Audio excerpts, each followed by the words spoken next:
My name is Brian Conley. I'm the historian archivist for Fairfax County Public Library. I think different people have different definitions about what makes an urban legend, but basically my definition would be it's a story that is focused around a particular event or sometimes a particular place that takes on mythic proportions. You know, there's a conventional wisdom that most myths probably have some kind of a basis in fact. And it usually has to do with some event, some person, some group of people doing something memorable, and as it's told and retold over time, it usually changes, usually grows. My name is Allison Carmody. Where do you live? I live in Arlington, Virginia. The story I initially heard regarding BunnyMan Bridge was that basically these two guys who were in a mental institution in that area, either the mental institution burned down or something tragic happened and people escaped and people died. And two guys in particular escaped into the woods nearby in a residential area. One of them murdered the other one and went on to terrorize the neighborhood, murdering a number of people, including several children. They started finding mutilated bunny rabbits in that area near that bridge, and there were sightings of him, and he would wear the rabbit skins, and he started to kill children, and he would hang them over the bridge at midnight. And displaying their bodies in rather gruesome ways, hanging from bridges and such as that. And that I think it was his version that the BunnyMan gets his name from having subsisted off of rabbits and wearing their skins, you know, sewing them into garments and such.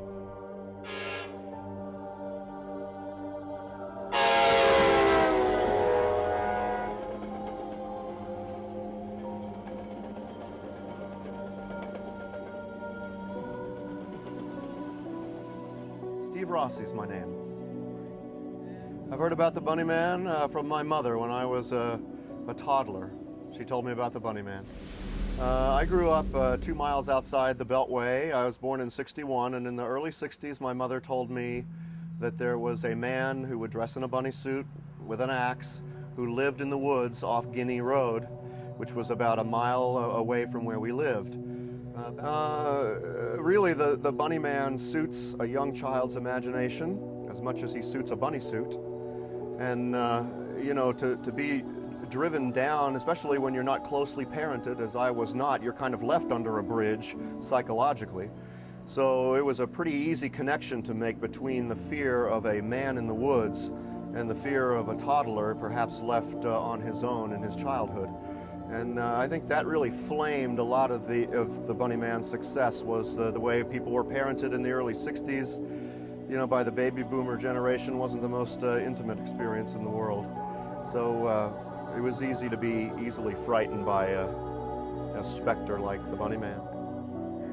I found the story exciting. I thought it was cool. It was interesting. I'd never heard of anything like that before, especially not in my area, like where I lived. You hear urban legends, but none of them ever are where you're from. So it was cool in that sense, but I don't know. I have heard other versions of the BunnyMan Bridge story, but mostly just from off the internet. I did a little bit of research after I heard about it just to find out what the real story was, and there are several different versions, some involving escaped convicts and some involving a bus accident with the escaped convicts in it, and that's how they escaped, and different ways that people died, whether or not he was wearing skins or whether or not he hung his victims or slashed their throats, just stuff like that. I don't believe the BunnyMan Bridge story at all. The first time I ever looked it up, one of the first things that was listed under on the Google site, like the website name was like urban myth, urban legend, and it's that way the whole way down. So unless someone brings factual evidence to the table, I feel like if it were a true myth, if it were a true serial killer, there would be records, it would be on the news more, like you'd hear about, there would have been some huge thing that would have gone on a hunt or search or something. You know, people don't normally allow like stories like that to go around their neighborhood or their residential area where they raise their kids and not have police investigate it. That's a Freedom of Information Act request to get hold of the police report, which they did kindly provide to us, even though they didn't have to. And the actual copy of the police report itself.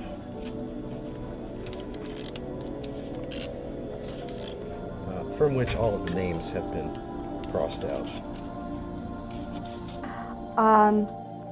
I think people keep retelling the BunnyMan Bridge story because people like to be scared and people like stories. We've been telling stories since the dawn of time.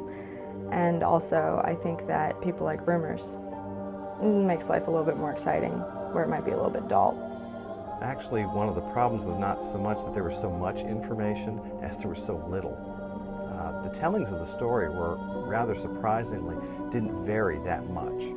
They were fairly stable in geographic location, the methods of the murders, the numbers of people involved, and the dates shifted from time to time. But it was really kind of static, so there was, it seemed like that was proved, that particular telling of the story. Most notably, the individuals who were named as the escaped convicts. Their names appear nowhere in any official records of Fairfax County. It is just not there. There is no institution that would fit the bill of having any other convicts or mental patients having been transferred between. You would think the escape of any type would be reported in the media. Even in 1900, 1910, that would be the case. As a matter of fact, more so in that time period because they were more inclined to put things like that in the paper when they could. Nothing occurs. Because there are so many specifics given in terms of names of individuals, you can check each and every name, and you'll find that those people just plain don't appear. The one thing that's the real nice touch on the story is, of course, it invites the reader to check out the version of the story themselves, to check the facts for you. It tells you, call the Clifton Library, they've got the facts. Biggest problem is there is not, nor has there ever been, a library in the town of Clifton. Where he stuck the pegs that he hung, and his family was hanging down the bridge. And it's supposed to be on Halloween, every Halloween at midnight. If you go back, you can see him. But it's usually just a kid dressed up in a bunny costume. The only other thing about the BunnyMan Bridge story that I left out maybe is that they say that they never caught the man, and so there was stories going on years later about you could still see him back in the woods and things like that. So. BunnyMan lived under a bridge, under the tracks. He wore a bunny suit, and he carried an axe. No one knows who the BunnyMan was, but we all know him somehow because we grew up around here with a profound fear of the BunnyMan.